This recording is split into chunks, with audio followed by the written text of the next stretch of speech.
전투 결과가 참 놀라워요.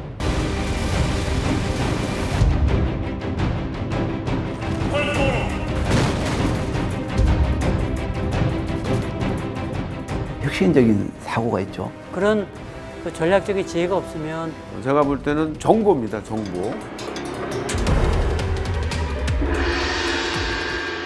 전군 출정하라.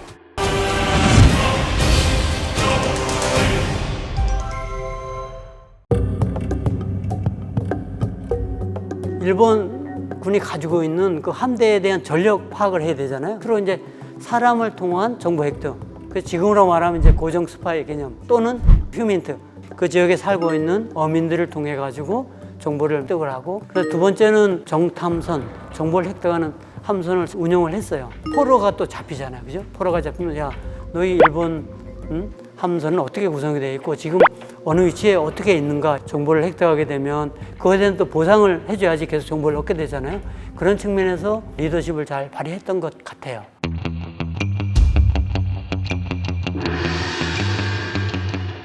한산해전이 벌어지기 전날 저녁에 목자 김천손이라는 사람이 이제 전쟁이 일어나니까 이제 유사시에 이제 그 목을 피워야 되잖아요. 그래서 이제 산 정상에 올라간 거예요. 올라가서 이제 저쪽에 견내랑 쪽을 보니까 일본 군선들이 막 이렇게 도착해서 정박하고 있는 거예요. 한 대강 한 70여 척 정도 되겠다. 100% 다 보였을 겁니다. 날씨가 좋을 때 대마도가 한이 보일 정도로 아주 시야가 좋은 곳이고, 지금보다는 훨씬 날씨 조건들이 더 좋았을 겁니다. 그 당포 쪽을 보니까 우리 조선 서군이 수십 척이 막 들어오는 거예요. 그걸 보고 반가워서 쫓아간 거죠. 적선 70여 척이 견내랑에 뭐 이렇게 정박해 있습니다.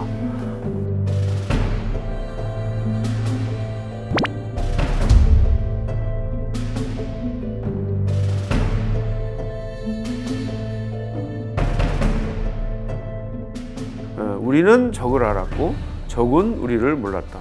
쫙 이제 뭐 70여 척에 대해서 세력을 분석해 봤을 거 아니에요? 그 결과 승리를 확신했습니다. 이길 수 있다. 이순신 장군이 고민한 것은 이길까 질까가 아니었어요. 어떻게 하면 전과를 극대화시킬 수 있을까? 과연 바람이 어떻게 불 것인가. 한산도 대첩을 할 때 그때는 오후 한 2시가 넘어가면 바다에서 이제 바람이 육지로 부는 거예요. 지금같이 이제 뭐 추진기관이 없는 상태에서 전투를 할 때에는 한 2시 정도가 이제 바다바람이 이제 불기 시작하는데 그때 가장 절정기거든요. 그러면 그 시간에 우리가 바람을 등에 업고 일본 수군의 함대를 격파할 수 있겠다. 이렇게 이제 판단을 하게 되고, 그다음에 두 번째는 이제 근데 이 해협이 굉장히 좁다 보니까 일단은 좁고 그다음에 수심이 얕고 암초가 많아요. 좁은 곳은 한 500m 정도 되고요. 넓은 곳은 1200m 정도 되는 곳이거든요. 해전을 하기에는 부적합한 땅이죠. 넓은 바다로 유인을 해서 물리치는 것이 맞다. 그 당시 한산도는 이제 무인도다 보니까 가만히 내버려둬도 굶어 죽는다. 이런 판단까지 내리고 여기에서 이제 공격을 한 거죠.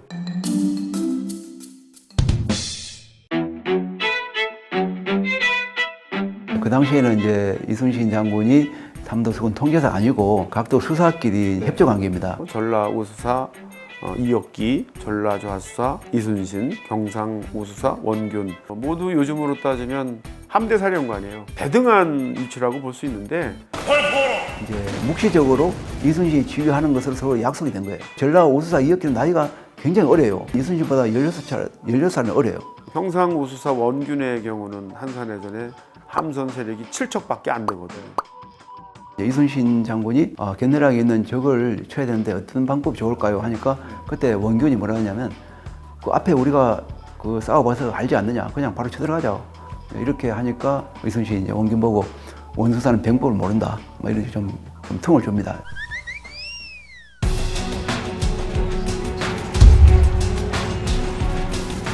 조선 수군은 모든 함대가 통합된 반면 일본 수군의 경우는 분산이 된 상태에서 이제 각계격파된 것이거든요. 만약에 이제 견내량에 있었던 와키자카 함대 73척하고 앙골포에 있었던 일본 함대 42척이 통합이 됐다 그러면은 110여 척이 넘어가잖아요. 이 세력으로 만약에 우리 58척하고 만약에 붙었다 그러면 양상이 좀 달라졌을 텐데, 여기서 그야말로 일본 수군이 괴멸이 된 것이거든요. 여기서 이제 인정을 하는 것이죠. 졌다. 도요토미 히데요시의 조선 침략 전략에 사형 선고를 내린 해전이 바로 한산해전이다.